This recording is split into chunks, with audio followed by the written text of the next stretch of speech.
You are listening to the Outside the Boards podcast. I'm Danny O'Leary. For most of my professional career, I have worked in mainstream sports for some of the world's leading sports organizations and properties and blue-chip brands, helping to create award-winning omni-channel marketing campaigns, result-driven sales strategies, and impactful brand-building initiatives. But all that work doesn't compare to the fun, excitement, and challenges I've been fortunate to experience working for the king of all sports, polo. For nearly a decade, I've put my heart and ambition into helping advance the sport of polo. I've made lifelong friendships, met some incredible people, traveled to memorable polo destinations, and heard the craziest stories. My goal is to share these people, places, and stories with you and provide a unique behind-the-scenes perspective of the game that breaks all the common stereotypes, all while discussing key issues affecting the sport today and the constructive sharing of ideas, insights, solutions, and best case studies for the purpose of advancing polo globally. Every week, I will have honest conversations with polo industry leaders, enthusiasts, and awe-inspiring people who make this sport great and fun to be around. I hope through their knowledge and their unique perspectives, they will motivate and inspire you. Together, we will explore ways you can make small tweaks to boost your polo business, whether you are a club, event, team, or player, that will amount to big changes in revenue, participation, attendance, and exposure. Saddle up. Welcome to Outside the Boards with me, Daniel Leary.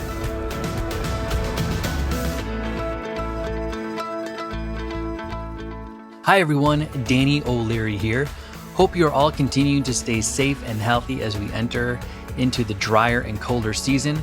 Thanksgiving is upon us, and if you are like me, there will be no traveling, no large gatherings, but multiple Zoom calls. But that won't stop me from gorging on a plate of Thanksgiving food and spending quality time with my family. My guest on this episode of Outside the Boards is someone who has come from the most unlikely of places to play polo and become an ambassador for the sport. Born and raised in West Philadelphia, Kareem Rosser is a bit of a Cinderella story. With humble work-to-ride beginnings, who found polo, overcame adversity, and broke barriers to become one of today's polo icons. In the polo world, Kareem is already a household name as a decorated youth player, having won the 2011 National Interscholastic Championships and 2015 National Intercollegiate Championships.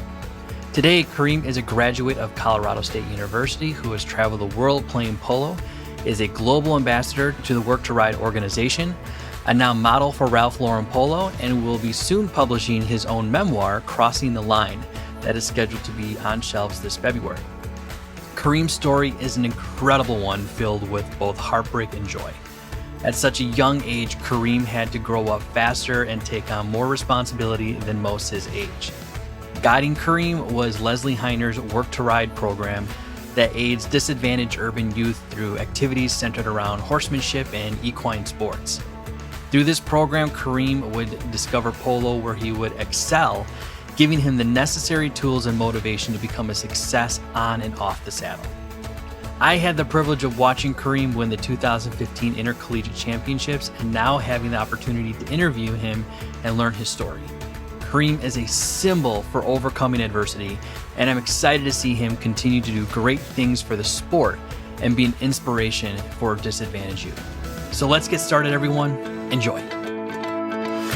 So Kareem, you probably don't know me prior, but I used to work for the United States Polo Association, and I first saw you play in the 2015 Intercollegiate Championships. And that's when you guys won it at CSU, Colorado State, right? Yep. Now, I remember sitting in the stands, and you were kind of all the talk of the town going into that tournament and what have you, and you guys were kind of a shoo-in to win it. Mm-hmm. And I remember watching you, and my mouth just dropped. You know how you ever watch like a high school sports or basketball, and you always see that one guy on the team that has that little extra athleticism? Yeah. That you could clearly see that, all right, he's going to college. He's at that another level. Yeah. That was you in that game, because I saw you do things that scared the crap out of me. I mean, sometimes I was just cringing, thinking he's going to get flown off a horse. He's going to go into, because it was at UConn that year, and that whole entire arena is just cinder blocks all around. Yeah. And I felt like you were going to go flying into one. but you didn't. You stayed on your horse, but you were going faster and harder than any one of those guys on that team. And it was that kind of that little extra where it's just like, that guy has something special. He's going to take it to the next level. So, and I hope you do. I think I read somewhere where, it's difficult to find time to go out and play polo. You're still a young kid. You're in your mid-20s, just graduated college, started your professional career and what have you. So I know you're probably eager all the time to get on a horse. No, absolutely. Like you said, yeah, kind of you bring back some great memories during my time at CSU, which was incredible. Just even aside from the polo part of it, just the school itself was an awesome place, and the friends that I made during the 4 years I was there, it was just cool. It was a great experience overall. And then we kind of talk about the polo side of it. That was amazing too. Particularly, it was myself and 5 or 6 other people on the men's varsity team at CSU. And to give you some context or kind of give you a little backstory, CSU is a student ran program. A lot of the intercollegiate programs in the USPA are ran by students, but some will have advisors, or a lot of them also have coaches. But we just had a faculty advisor who was not a polo player, but understood kind of what was going on and oversee what we were doing at Colorado State University. But everything else was sort of left up to the students to take care of, specifically, making sure the horses are fed and taken care of, and making sure the horses are healthy, scheduling all the games, organizing everything with the USPA, managing travel, all of those things. That was all left to us. And, something that I like to sort of brag about, I'm just really proud of myself and my teammates. We did all that stuff without a coach. We went really far without a coach, and it was just us coaching ourselves. And we really leaned on each other every game that we played. And we didn't have any adult, if you will, in the room to kind of go and talk to about problems or kind of what was going on in the game. We just had to adjust on the fly. And so, long story short, it was an incredible season because it was just three of us who were playing majority of the games, but there were a few others, a few alternates who got in some games, but we all came together as a collective group. I don't like to take credit for the team success at all. I think it was a group effort. Without Jared Berg and Alex Kokesh, who were the main two guys I played with, we wouldn't have been able to do anything. And then the guys who were the alternates, it was a group effort. It was just a cool experience overall. And then, to be able to make it to the national finals and then win it all was just icing on the cake. Now, the CSU team, though, it's still going on, though. It hasn't disappeared or anything because after that team won, has it? Is it still going strong? The team still exists. I Mm-hmm. wouldn't say they are as strong as we were in 2015. They're actually at the moment right now just really, I think, struggling to keep the program going, and it's kind of sad because I think you have this issue with a lot of college sports. Just the turnover is I mean, it inevitably happens. You obviously have kids who graduate and move on. It's trying to fill that pipeline of talent and who's going to continue on, and can you continue to get talented players, or can you recruit talented players to a specific Mm-hmm. school? As I mentioned earlier, we were a student ran program, so it's not like you have coaches or someone going out really finding people to come to CSU. I heard of CSU because of some of my friends who graduated high school, went on to CSU, and that's where they started playing. So that's how I knew a little bit about CSU, and the guys that were there at the time, I was excited to go play with. And then they graduated a year after me, and then fortunately, Jared Berg and Alex Okesh, those guys came while I was there. And there were some other guys who were obviously contributed quite a bit to the team. But, I was just fortunate to play with a good group of guys. I was, definitely the best player on the team, but I wouldn't have been as good as I was if it weren't for the guys I played with. Mm-hmm. We all knew our skills and weaknesses, and no one ever allowed their ego or pride to get in the way of the ultimate goal was to win the championship. Mm-hmm. The guys who weren't good enough to be starters, they accepted the alternate roles. And Alex and Jared were great support for me out there, being typically the better one on the field. But we knew our places and we accepted it. Mm-hmm. And when I played a couple years before those guys came, I would probably consider the third guy on the team. And, by default, the other two guys graduating, I was, next in line to lead the team. And so it was a challenge, certainly. But the guys who I played with they're incredible dudes and still some of my closest friends today. But yeah, that championship brought us very close. And you played on the team for 4 years, right? Yeah, I was there for 4 years. Yep, all my 4 years. Was 2015 your senior year? 2016 was my senior year. Okay, gotcha. And did CSU make it to the national championships before that? How did you guys do in other years?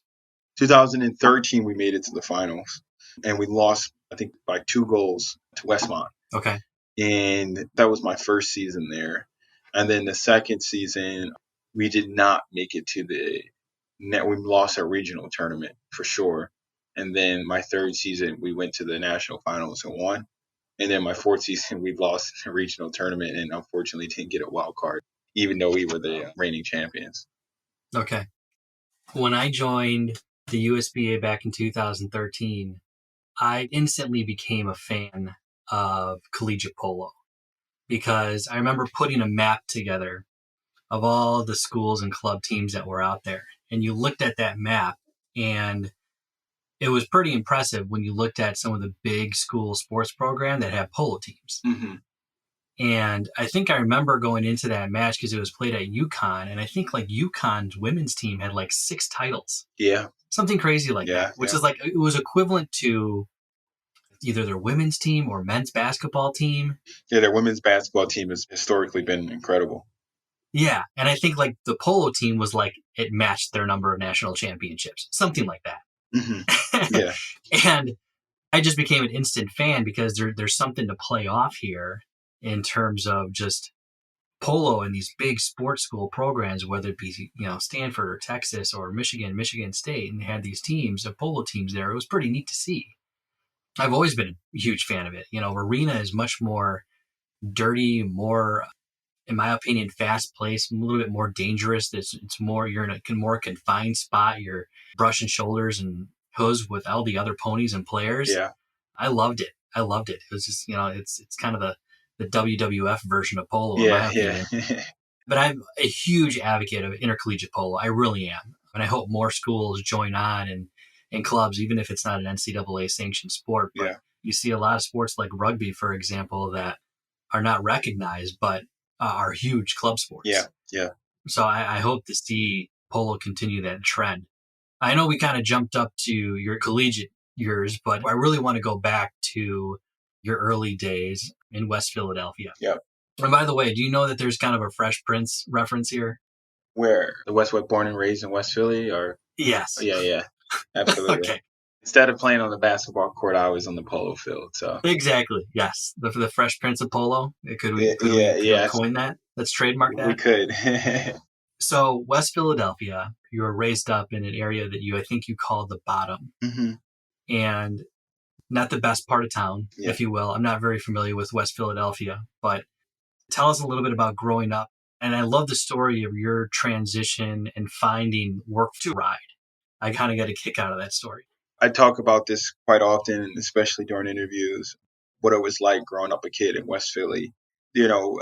Philly right now at the moment, I think we're probably at almost like 415 to 20 homicides already this year to date. And unfortunately, my older brother is one of them. And I mean, Philly is just, there's so many incredible things about this city.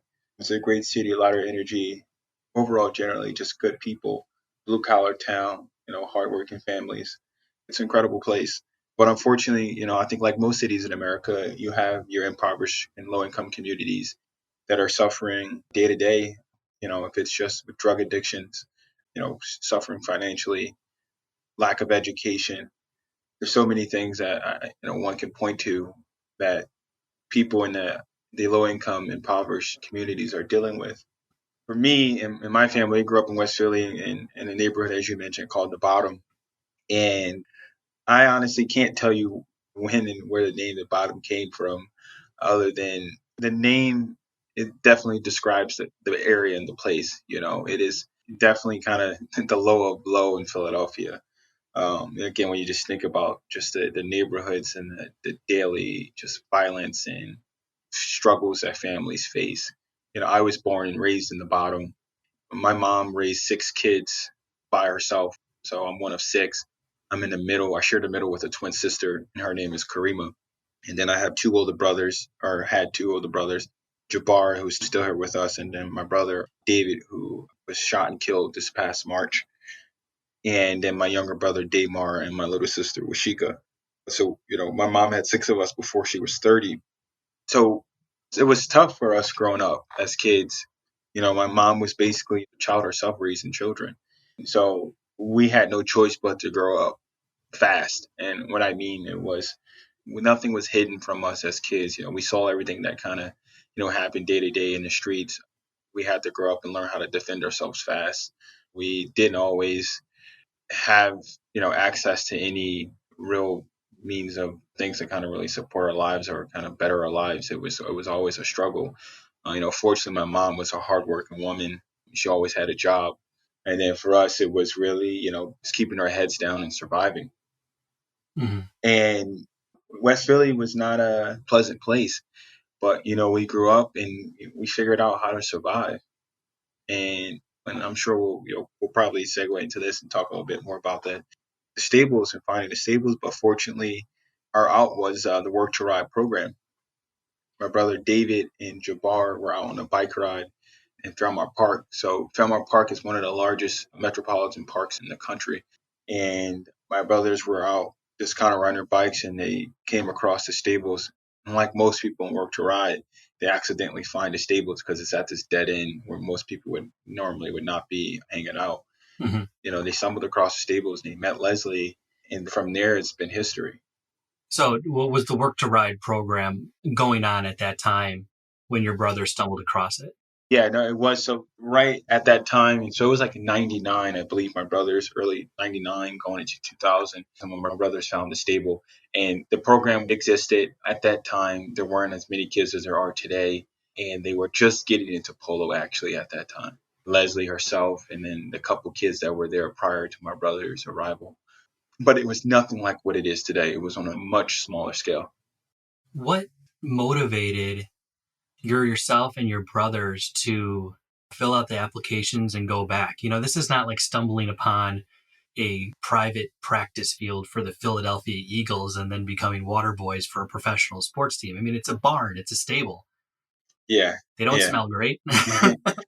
They're dirty. It's like, what motivated you guys to kind of come back and do this? What was so special about it? There's like 2 parts to that answer, really. First, my family we're animal lovers. We always loved animals. There was a nearby pond that was probably a 2-minute walk from our house where we grew up in West Philly. And my brothers in particular would go there all the time and catch snapping turtles and frogs and whatever tadpoles. They would bring them back home and like hide them from my mom, so that they just wanted to have animals in the house. My mom would freak out. She would come home and there's snapping turtles in the shed kitchen, and they're freaking tapos and buckets, just a bunch of weird things. Or like find stray dogs, bring stray dogs home, cats. We just loved animals. That was our thing as a family. We were all animal lovers. And then the second part is a lot of people don't know or aren't aware of the fact that Philly has a very large urban cowboy presence in the city. So there are horses all throughout Philadelphia, and these horses are in people's backyards. So people house horses literally in their backyards. So, we've always seen horses around the city, and we always had this fascination. And we always, were just curious and always wanted to ride. And we had an older cousin, or I guess I had an older cousin who was about my oldest brother's age. And he found a stable in North Philadelphia, like I think even before we found the Work to Ride stable.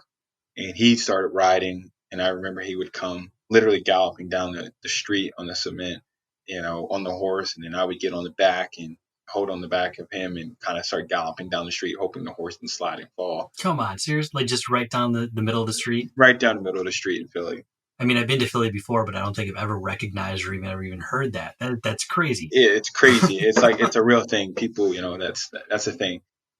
So, for my brothers, when they found the stables, they were thrilled. They were excited. There was so much, to be excited about. There were horses there. They met this woman who's Leslie, and then there's just animals, chickens, goats, everything's just there, and they're really excited. And they wanted to ride, and I wasn't with them, but I think, if I recall, kind of talking about the story, and they just, Leslie handed them some paperwork, and go back home, have your mom fill or your parents fill this out, and then you're gonna have to write. I think like at that time it was like a 300-word essay to join the program, and from there it was then I started to tag along with my older brothers at that time, and they would never actually allow me to go anywhere with him. I was always too young and too slow because they were always up to no good.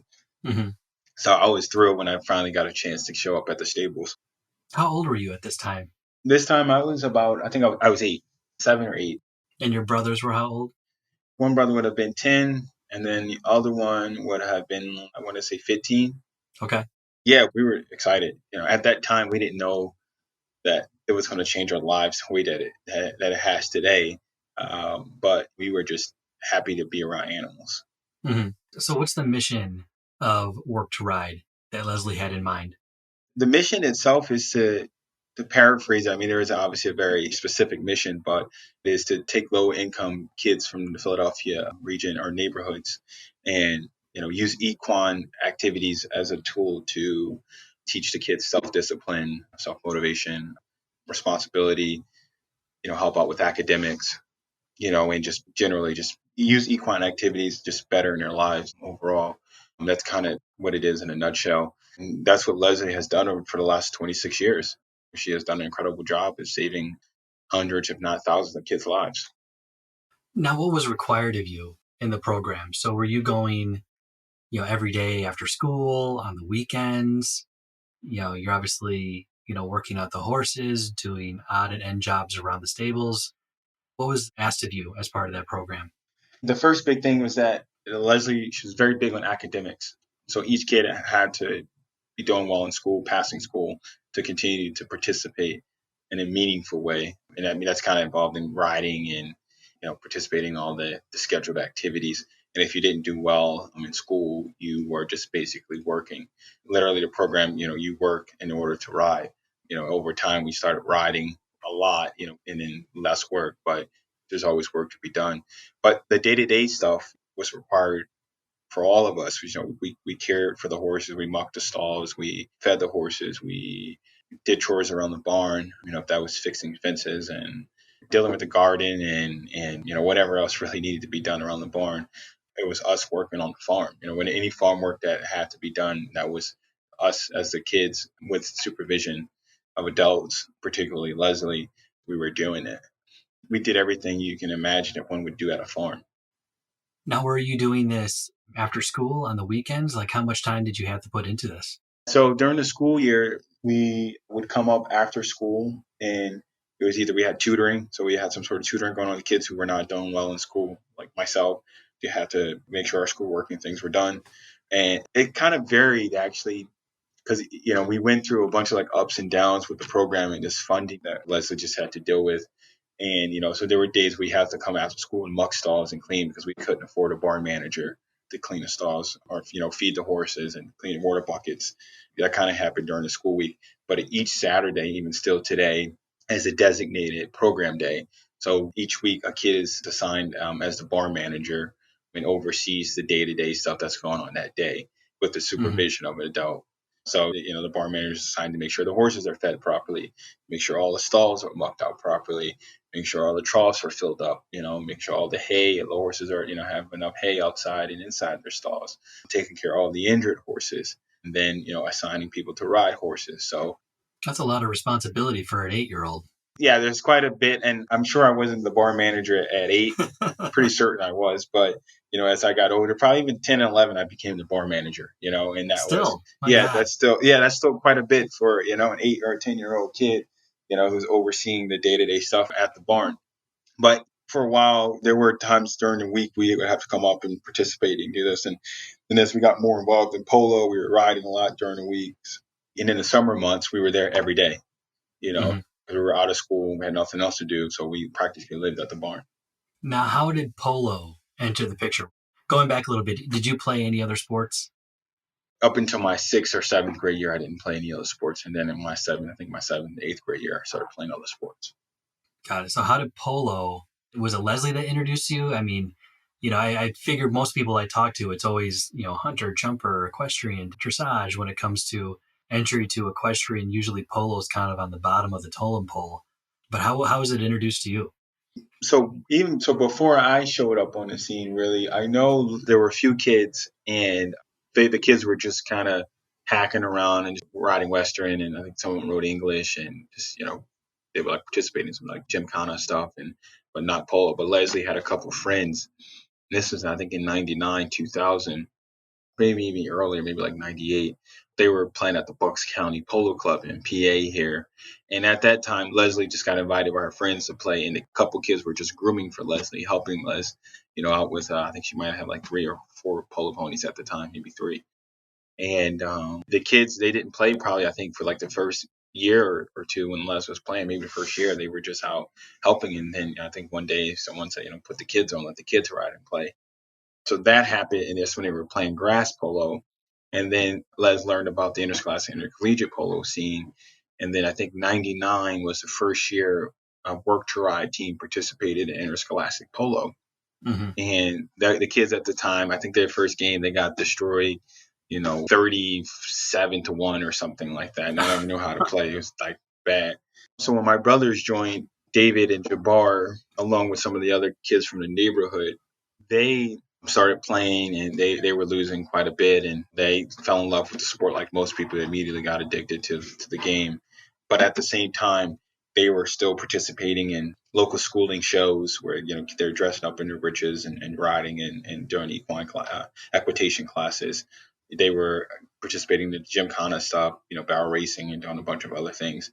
Mm-hmm. And then slowly, as the kids, as they got more involved in it, interscholastic polo, the other things kind of started to slow down a bit. When I say slow down, they were still doing it quite a bit, but polo was kind of the main thing. And then when I showed up, I was doing a mix of all of that. But for my first year as a participant in the program, I was just riding. I really didn't play polo at all, and I think I was just grooming, and I didn't pick up a mallet. Definitely probably a year and a half into when I started riding. So, Leslie's big thing was you need to learn how to ride first before you can pick up a mallet. Mm-hmm. And so that's kind of still one of our biggest rules today. Any kid that comes in, they're riding and then they pick up a mallet to go play polo. Yeah. And then Leslie helped form the interscholastic team. And you said it was in 1999 that was the kind of you guys had your first match where you got destroyed. I want to say about '99. I was not playing in any of those matches at that time. I was 8, 9 years old or something. That was my older brothers at that time playing. So you guys got an early start on that, and then obviously you progressed. And when did your interscholastic team really start to make some traction?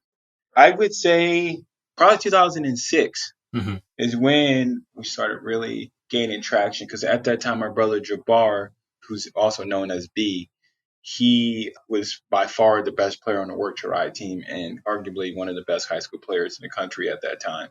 He's actually voted #1 All-Star at the Interscholastic National Championship that year.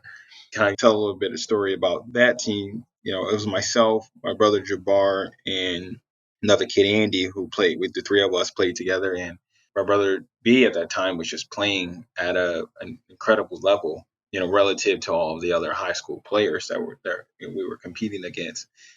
That year, we won our regional tournament playing at Valley Forge Military Academy. And then we went on and played nationals at Cornell. Our first game was against the El Dorado Polo team. And that team was made up of a bunch of kids from professional polo players. So, and I think at the time it was, I don't know if you heard some of these names: Carlitos Galindo, Mm-hmm. Nicolai Galindo, Miguel Torres, Santi Torres, and all those Oh my guys. gosh, when they're babies, dear Lord, yeah. Yeah, So, but I mean, they were really good. They were really, really good. I think also at that tournament you had the Toronto polo team that was really good, with like things like Cody Offen. But I say all that because we played our first game was against the El Dorado boys, and everyone had us losing that game by 30 goals. Mm-hmm. No one thought we had a chance to win that game, and so we go in and we play, and my brother Jabbar just plays out of his mind. And all the way up until the last minute of the game, we were going literally trading goals back and forth. I don't think El Dorado had more than a 2-goal lead ever during the game. at that time, everyone was just blown away because they just couldn't believe that we were keeping up with these kids from out west who everyone had as a favorites to win the tournament. You were going in there as the underdog. Yeah, completely underdog, no chance. I think Leslie obviously never told. I don't think she ever said that to us. Not until like after the game. Was like, it's so funny now. I'm kind of thinking about it. I don't even remember like going in as the underdog or realizing that this other team was way better than us, or supposed to have been way better. Well, and it's difficult to even track like how another team is doing, and baselines for ranking that you see in other sports these days. And these guys were out west. We didn't know anything about these guys. They were just, they're from the West Coast. Never really heard of them. And then, it's like at least there's some kids are professional players. And, I remember the game was great. And then I think the last trucker, because this game was going on about like 10:30 at night up in Ithaca, New York. And Cornell had some sort of timer set for the arena lights. So they would shut off at 11 p.m. every night. In the middle of the game, the entire arena lights just shut off and went dark. It was completely just black. So we just all literally just stopped play because, no one could see anything. And then we had to wait another 15 minutes until the lights warmed back up and to turn back on. And so by then we lost momentum. We were rolling. We were, we thought we had a chance to beat this, incredible team. I think they ended up winning by like 2 goals or something like that. But it was cool. And to answer your question, I think I would say 2005, 2006 was probably the year when we started to become relevant. But those are some serious names that you guys were playing against.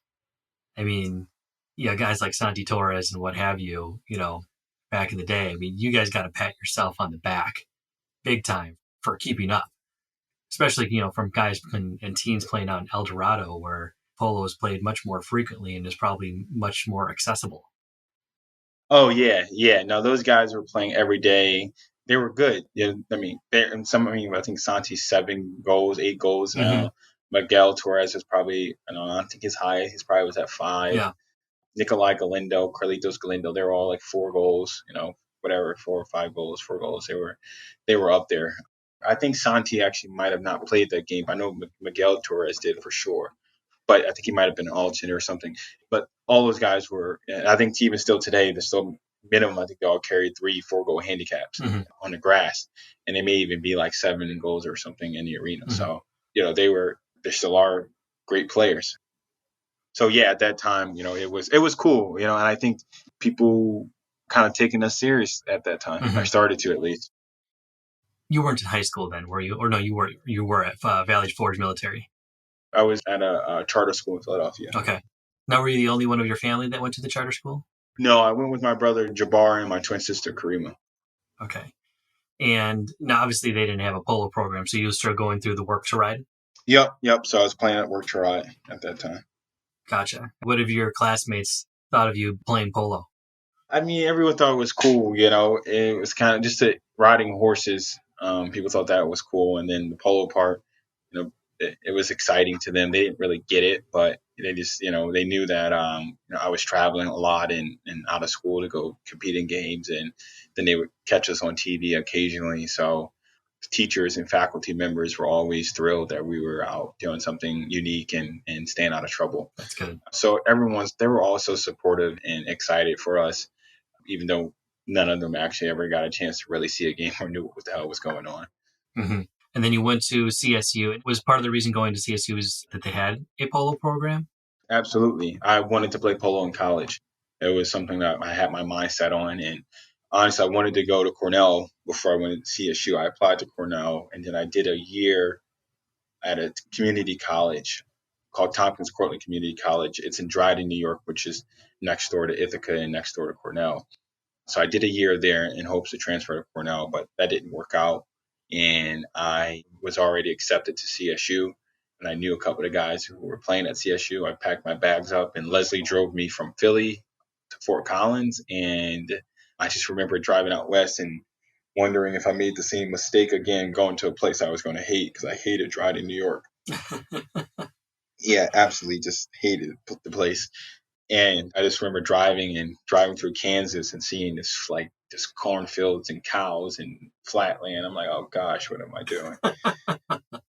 And then fortunately, even as we start driving through Colorado, I see mountains, I see, just cornfields, and like, what the hell is all this stuff? But, got to Fort Collins and then immediately fell in love with the place. Just absolutely loved it. Doesn't CSU have a decent football team? I don't know if it's Division I or Division II. Definitely Division I, but arguably not decent. I don't know. I would call it. The team was not relevant when I was there. Mm-hmm. Actually, let me not speak bad about my college, my alma mater team, but I would say I think they went to 2 bowl games when I was there. So, I mean, you're bowl eligible, so that's a big deal. Yeah, that's what I was going to say. It's like, I swear I seen them in a bowl game. Yeah, I think we might have even won 1 bowl game, but we produced NFL stars. So, I mean, we got quite a few Pro Bowlers today in the NFL. I think one of the receivers on the Cowboys, Michael Gallup. Then you got Shaquille Barrett, who's plays defense on the Buccaneers. And then you got, I think, Rashard Higgins, who's a pretty good receiver on the Browns. So we produce some talent, but yeah, I wouldn't say we're not no powerhouse school. This podcast episode is presented by Global Polo TV. The world's premier destination for video on-demand polo content has arrived. Now you can watch the nation's best live and archive tournament matches and compelling behind-the-scenes content from anywhere at any time and on any digital device. Global Polo TV has over 9,000 subscribers, 200 plus hours of live broadcasted games, and over 500 hours of produced content from weekly shows to in-depth features. Sign up today. All on-demand polo games and content are free. Want to watch official USPA games live? Then get your Polo Pass today by visiting globalpolo.com so as not to miss this year's high goal season and upcoming 2021 Gauntlet of Polo. Welcome to Global Polo TV. So you're playing at CSU. Obviously, you guys did an incredible job with that program over there. What kind of attention were you getting from the school? Were they excited to see this club team, this polo team that probably a lot of the student body never knew they had? Here going on to the Intercollegiate Championships. Yeah, no, I mean, we got a lot of attention. We kind of made the equine program a little bit more relevant again. We have one of the top, if not the best, equine science program in the country. It goes back and forth between the number 1 and number 2 vet school in the country as well. Maybe I think it trades top 3 with Cornell and like Penn or something each year. Or maybe Texas A&M. I think that's the other one. But I know a couple of years I was there, CSU was like the number 1 vet school in the country. So I know we've always had a really good equine program. And then, in terms of just sports in general, even though we were a club sport, at that time we were, covered a lot in the Denver Post, and we did a lot of, just some media came around, and I know HBO came out there when I was at CSU in 2016 or 15, 16, to kind of cover just an update on myself. But the school, they were happy. I think we were a bunch of local papers. I think it was 16 years since the last title. Mm-hmm. And I think they won back to back, like 92, 93, whatever. Yeah, it was like around that time. It was just cool to make the program relevant again. Mm-hmm. A couple years before me, the teams were great. Actually, I came in and I was lucky, and I was nervous because I thought it was going to be my only chance to even compete for a championship when the guys were there, and because they were graduating, and I didn't know what sort of team I was going to inherit after they left. Yeah. Despite all, I thought I was a decent talent and could play well, but it's a team sport. So if I don't have any other players to help get us over the hump, and it didn't mean anything. So I was, again, I know we talked about it earlier, but I was just thrilled when I realized that we had some decent players in the pipeline. Mm-hmm. But yeah, to answer your question, it was well received by the university, and our advisor, was excited for us, and the school did a few write-ups on us, and the program was relevant, and people talked about us. So it was neat, and I was just really proud because it was us. It was the students. We did it. We organized everything. We paid out of our pockets to do what we had to do. It was just a group effort. It wasn't, no coach did this for us or no one. And it was like, we did it ourselves. So it's just like one of those kind of really self-fulfilling things when, you accomplish something. Mm-hmm. And so it was neat. Well deserved, man. That's for sure. There's one collegiate student athlete to another. It's a high point in anyone's athletic career, that's for sure. Yeah, no, definitely. No, I appreciate it. So you graduated then in 2016, is that right? Yep. And what was your degree? Economics. Okay. And I'm assuming you wanted to continue to play polo, and obviously now you're getting into the real world at this point. So obviously you can continue to play. Yeah, I've been playing since I left college. Work to Ride is only 10 minutes from where I live, 15 minutes without any traffic. I'm in Center City, Philly. I'm working in finance now at an asset management firm here in Philly, working, and I'm loving it. It consumes majority, if not all my time right now. But, like many kids out of college, I didn't want to take the traditional polo route and go and spend a lot of time in Argentina to go get better and then try to pursue a career and chase sponsors to find jobs and all that good stuff. I went to school, wanted to use my degree, wanted to go make some money, and then hopefully I'll be in a position to play polo, win, and whenever I want to. And it's not dependent on if the economy's doing well, so everyone has some money to spend on their hobby. I know many people it's a career and a livelihood for them, the sport. But I didn't want to go down that route, and it's nothing against people who are decided to stop school or not pursue a career outside of polo. Obviously, it works out for many people. I just didn't want to be that person starving and looking for a job every year, or just there's just so much uncertainty around it. Whereas, I went to school and got a degree, and so why not use that and make some money? And polo's not going to go anywhere. I can always come back and play polo. Yeah. Now, when you are playing polo, where and for who? Usually these days, I take it work to ride. Yeah. So 2018, my boss, he and I, actually, I guess 2016, 17, we went down to Argentina, spent a couple months there. He bought some horses. And then we went back the following year, 17, into 17, into 18, bought more horses and shipped them back over to the U.S. And then we spent a season in Florida, playing in Florida. So I was flying back and forth from Philly to Florida every week. So I would leave on a Wednesday, come back on a Sunday to Philly, and then work a couple of days in the office and then go back and forth, which is a nightmare. People think it's really cool. You're like, I can fly back and forth to go play polo. How cool. No, it's not. It's really not. It's a nightmare. uh, you just want to be in one place and not have to deal with the headache of going back and forth. And no, to be honest, I lived 10 minutes from the airport. So it's really like door to door kind of traveling, but you don't know the game just, are moved around, and then you have weather and all types of stuff is just going on. It's just a lot of brain damage, kind of deal with it. So I was very active in 2018, and then after that season, I kind of slowed down quite a bit. And then I started playing locally a little bit up at the Brandywine Polo Club and Lancaster Polo Club, which are kind of the two clubs in the Pennsylvania area. So I guess this last year, really, I haven't probably got on a horse maybe 10, 15 times in 2020. Oh, no. And then 3 of those times are recent. Back in September competing in a tournament down at Great Meadows Polo Club. Aside from that, really, I haven't had much time to ride. But hey, you know what? You're getting your career started, so you have good reason. I'm sure you're itching to get onto a horse like everyone else usually is. Yeah. Do you get invited a lot to go and play exhibition matches or tournaments? Yeah, I get, invited to come play some exhibition matches. And that was, I think, another one in August, September. I was down in Virginia as well. I got invited to go out to Scottsdale this past, I guess, a couple of weeks ago, but I couldn't make it. So I do get phone calls here and there to play, participate.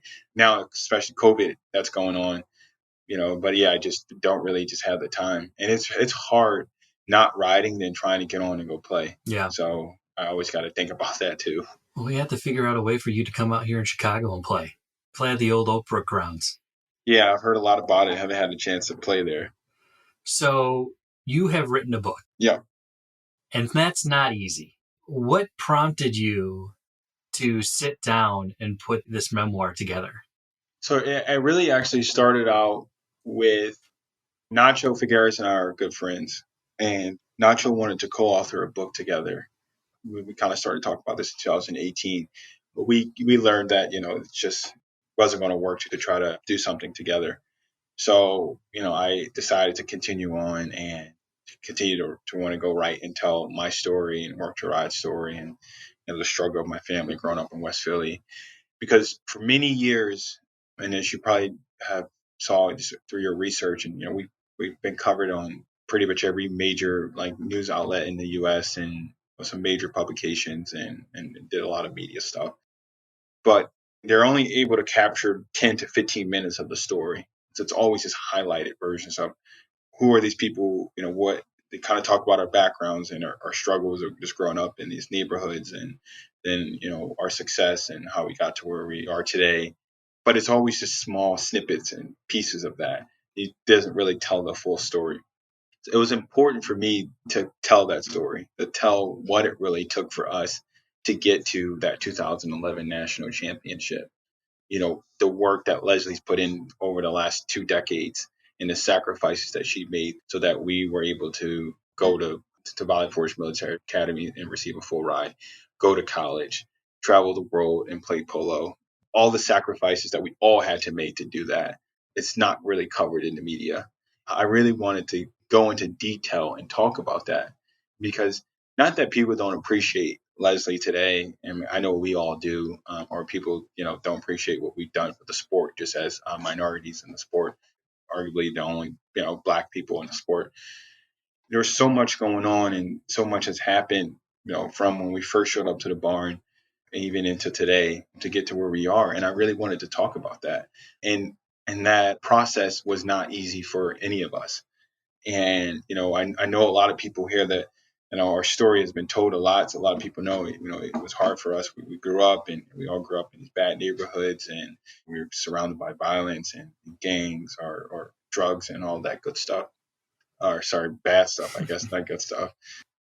But no one really knows what it was like for my family. My mom struggled with addiction, just how poor we really were as kids, and then kind of what Leslie went through to keep the program alive. There were days where literally the lights weren't on at the barn. We were struggling to try to cover the bills and feed the horses and keep the kids alive. So there's so many details like that I talk about in the book that I think people just have a greater appreciation for what we've done, and who we are and what we're trying to do.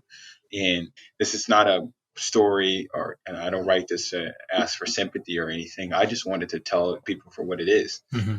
And that hasn't been done in the media. It's not because the media wants to spin a story and tell it a different way. You just can't tell that in 15 minutes No. or an hour on the podcast. Mm-hmm. So you can't do that, but you can certainly write about it. And so that's one of the reasons why I decided to go forward and write the memoir. So did you start writing, I think you said like in 2018?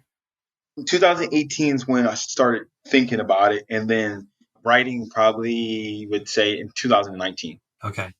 So a few years. The whole process between getting the book deal and all of that, it started probably towards the end of 19 and then finished in March of 20.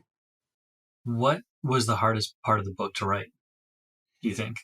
The hardest part, it was just remembering the time periods, just trying to remember everything that's happened over that period of time. Because in the book, I talk about from when I was a young boy up until my high school years, or until I graduated high school. So I covered that period of time. Believe it or not, it sounds crazy. I cried a lot when going through the writing process. There's a lot of emotions in writing and the storytelling, and it just brought back a lot of good memories too. There's some bad, but a lot of good memories. I went through a lot of shit, and I'm just like, wow. And this is where I am today. And I never try to look back on the past and the struggle and, what we didn't have and how hard it was for us. And it's like, that's not going to do me any good today. Mm-hmm. But, I mean, I cried it was like tears of joy every time just reading. I was just, I was proud of myself and everyone that is a part of this story and everyone who was part of my story and our story. It was just really cool to like look back on it and then read about it. Looking back and having that flood of memories and those emotions and what have you, did you ever think like, wow, man, if it wasn't for this, my life could really have gone astray? Yeah, all the time. I mean, I know who I am, and I don't think I would ever have, wanted to go and sell drugs on a corner or be a part of some gang or anything. I don't think I've really ever had that in me to do that sort of stuff. I feel like I've always been an ambitious person and was always trying to strive to do better and be great at whatever it is that I do. If someone didn't know me or kind of knew who I grew up with and look at the kids that I grew up with in my circle and stuff, it's a fair assumption to say that I probably would end up on a corner selling drugs or not alive right now. Absolutely. But I'm just so grateful for what was put in front of me and the doors that were open for me. And then, I decided to walk through them. Hmm. And that was not easy itself too, and I talk about that in the memoir, just kind of walking through those doors and going through that process and talking about my struggles academically and then all the PTSD and stuff that I sort of faced kind of growing up because all the things that kind of sort of went on. So I'm very open and honest in the memoir. And those things that we really don't get a chance to talk about during our interviews.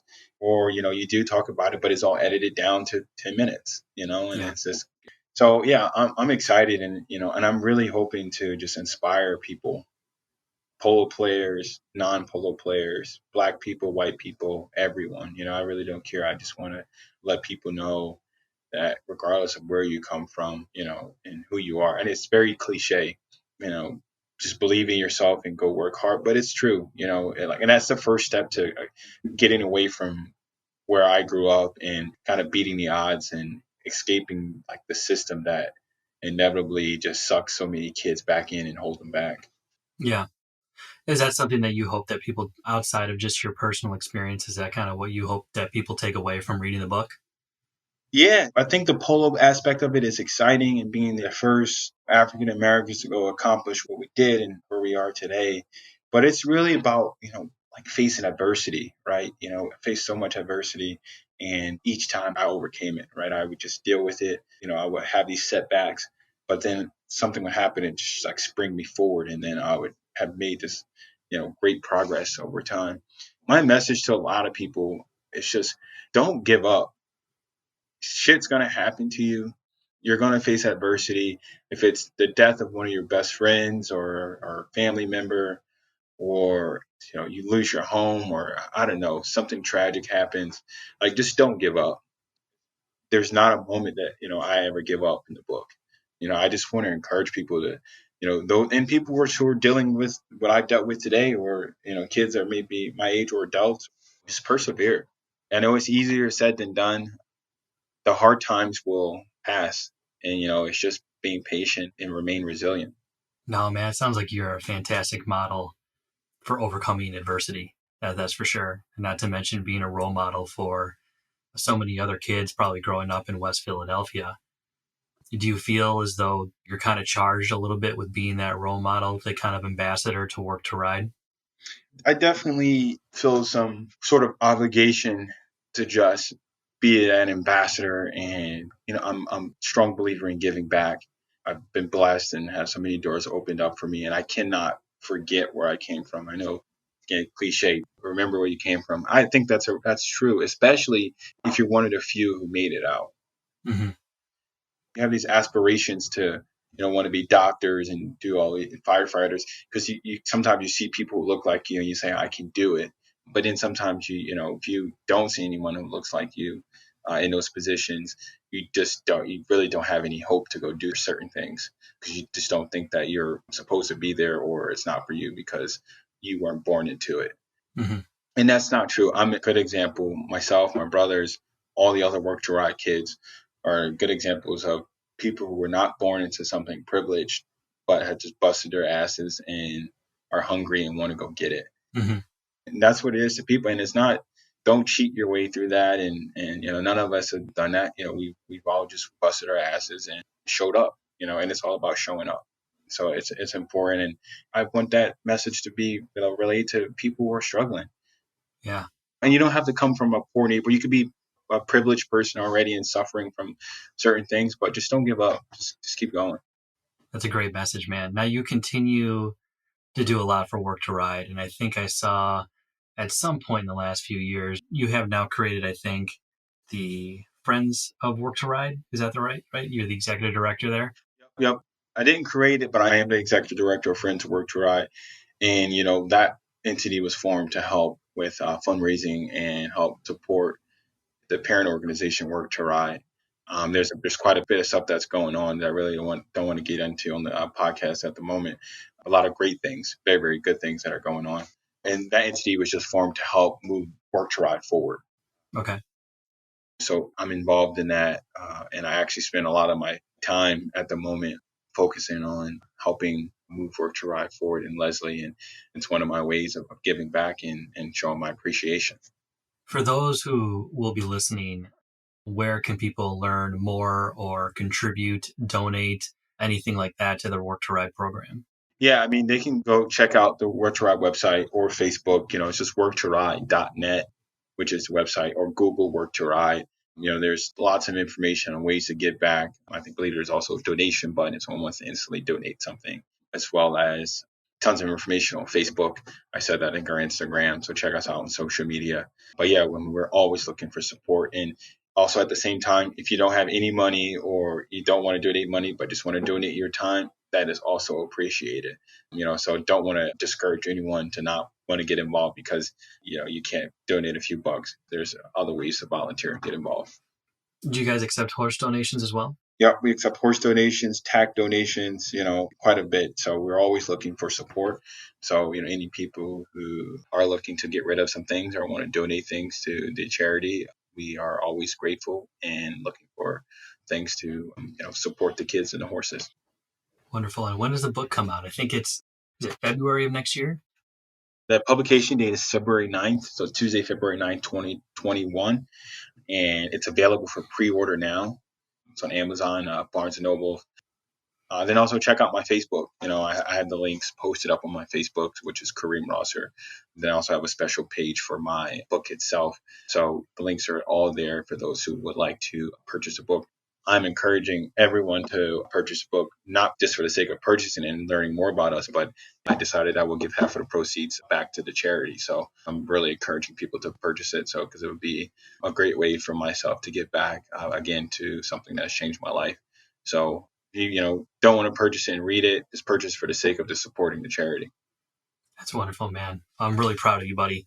So, family good? Brothers and sisters, mom? Yeah, we're all hanging in there, and I think like most people, just trying to survive the pandemic right now. That's wonderful. Girlfriend? Married yet? No. No. Way in the future. Not married yet, but I have a girlfriend. Not married. It's all great. That's awesome, buddy. Well, you are a phenomenal example of overcoming adversity. You have a fantastic story to tell. I'm so eager to sit down and read this book. I'm going to buy the hardcover, man. Thank you. I like the hardcover, not the digital version either.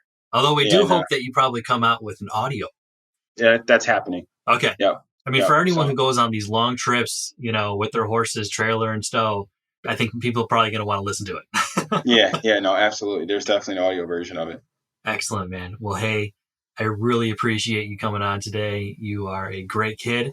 You have a lot of things to look forward to in life. I'm really proud of you. For someone who is in their mid-20s, writing a book and what you've been able to accomplish is pretty astounding, especially for someone like yourself and where you came from. So kudos, buddy. Cool. Thank you. Appreciate it. And I look forward to getting together and meeting once again. And hopefully we'll be able to toast to a beer or something. We will. If you're making your way to Chicago, maybe on your book tour, if that will happen. Yeah, I know. We'll see if that I don't know about that, at least at the moment, but I hope that I can get around and sign a couple copies and talk to people about the story as they learn more about it. Yes, absolutely. I want my copy signed. Hell yeah. Yeah, no, absolutely. We'll make that happen. Good deal, brother. I appreciate it.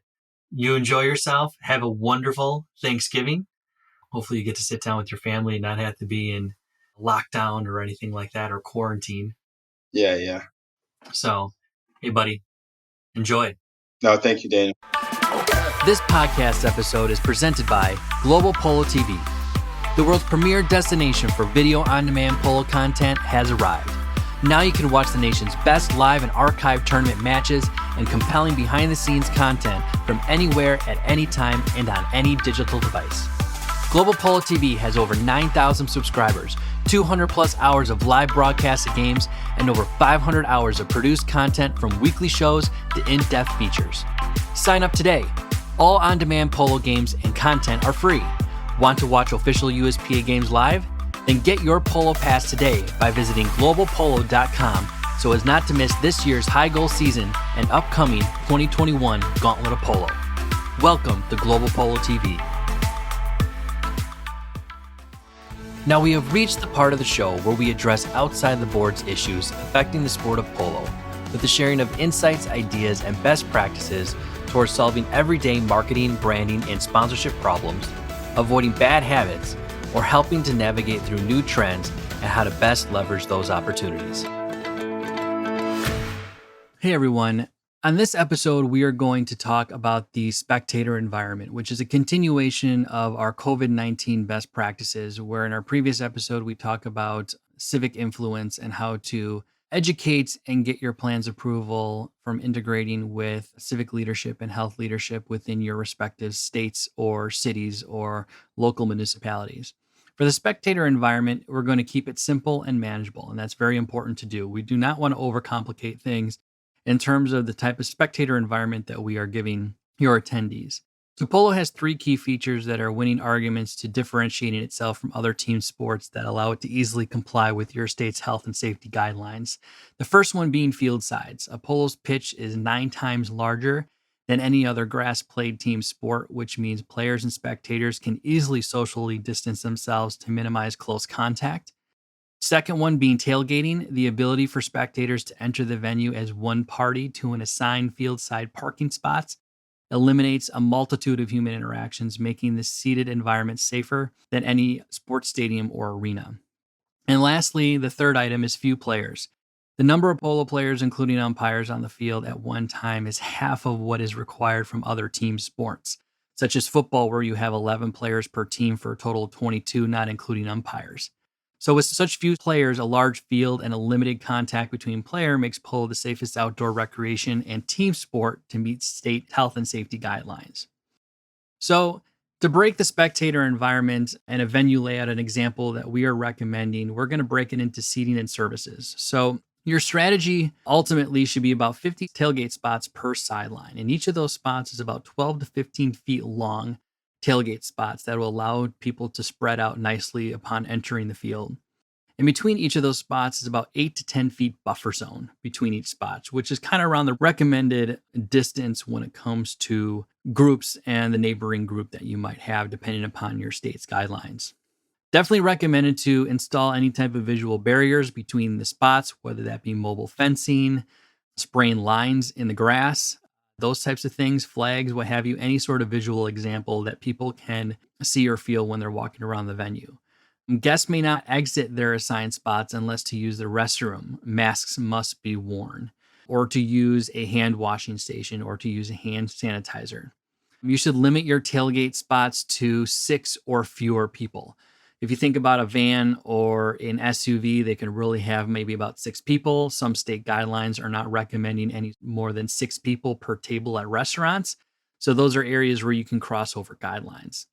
Guests of each tailgate spot must arrive in one vehicle, and tickets must be purchased online in advance. Definitely don't sell tickets on site. Again, eliminate that human interaction. If people purchase tickets on site, all they need to do is show you the email via their phone or on a piece of paper. They can be scanned at a distance. There's no exiting or entering a vehicle of any kind. So it's very appropriate and most sanitary way of doing ticket sales.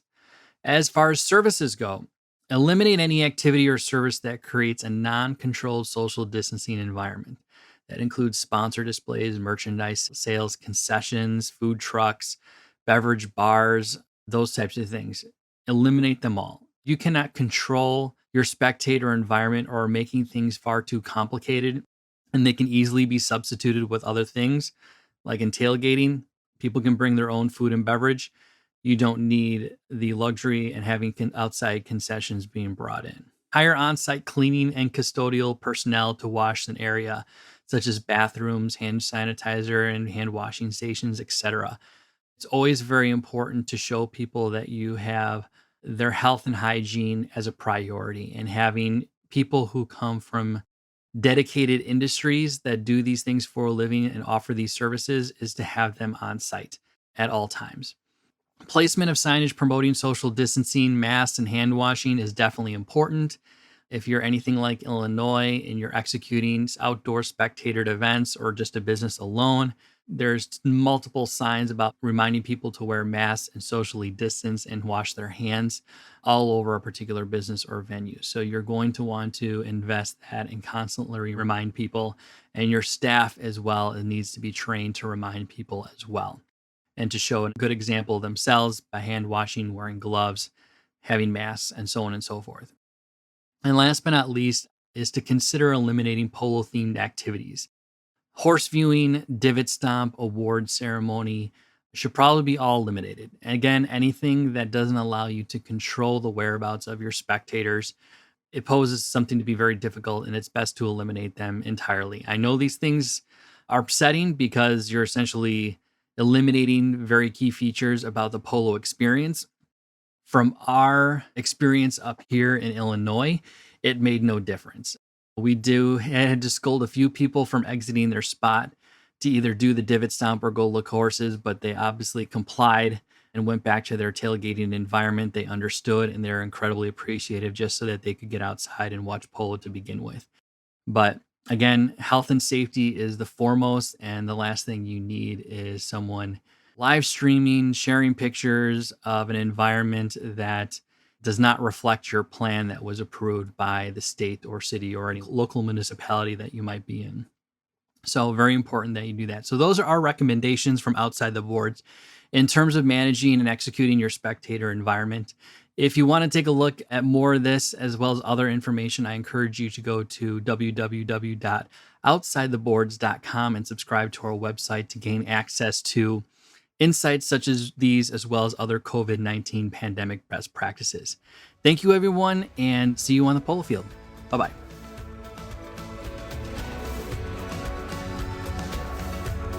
That was a great episode. What is the one thing you learned from today's conversation? If this episode had an impact on you in some way, then I encourage you to visit and subscribe to our website at outsidetheboards.com for more episodes and interviews with incredible guests. Thanks for stopping by, my friends, and hope to see you on the polo field.